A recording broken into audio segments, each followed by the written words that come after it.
આપણે હવે એકતા સંમેલનની વાત કરીએ, ઠીક છે ને, કોળી સમાજ માટે. આપણે આ ચોહટન વિધાનસભાની ખેતરની અંદર આપણે 25,000 જનસંખ્યા છે આપણી. ત્યારે હું 2000 આરક્ષણથી આપણને ચોહટન વિધાનસભા સીટ ઉપર આપણને મળ્યો છે 2008ની સાલ. એની અંદર આપણને 25 સાલનું આપણને આરક્ષણ મળ્યું વિધાનસભાની અંદર જવા માટે 80. ઠીક છે. તો એના માટે આપણે હવે સમાજ માટે આપણે એકતા એવી રાખીએ કે આપણે 25,000 વસ્તી ધરાવો છો, આપણો હક તો મળે કે આપણને હક તો મળવો જોઈએ ને આપણને. તો એની અંદર આપણે હવે એકતા રાખવી જરૂરી છે. બીજા વાતમાં એમ થાય કે આપણને જોડે શિક્ષા નથી, આપણે બચ્ચાને ભણાવતા નથી. કેમ કે બચ્ચાને આપણે કોઈ સ્કૂલ મેલ્યા જ નથી.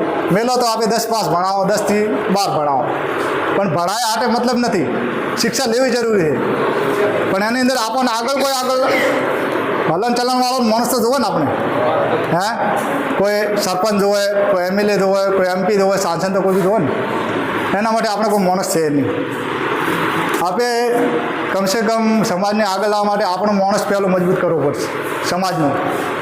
આપણી અંદર ઘણા માણસો જિલ્લા અધ્યક્ષ છે, સમાજના કાર્યકર્તા છે, અમુક સારા માણસો મોટા છે, પણ આપે શું છો સમાજમાં કેવી રીતે કે એકબીજાને હાકાપાથી કરો કે સમાજનો માણસ કેવો લેવો આગળ આવે ને ઠીક રહે એવો આપણે ના વિચારો કોઈ દાડો.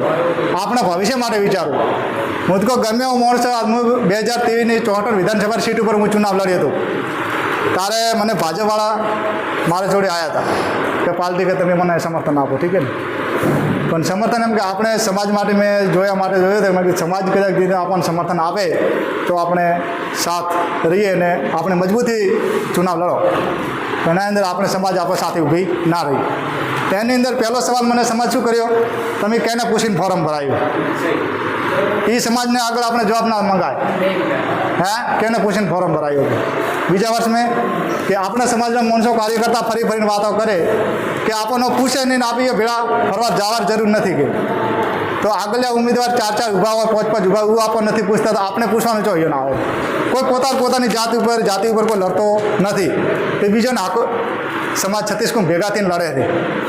આ લડવાવાળા 5 વોટિંગ કરતો હોય ને એના અંદર 5 જણા માણસોએ ચુનાવ લડે રહ્યા. કોઈ MP સાંસદ બેઠા છે, વિધાનસભામાં ધારાસભ્ય બેઠા છે, પણ આપણી અંદર આપણે નથી, એકતા નથી.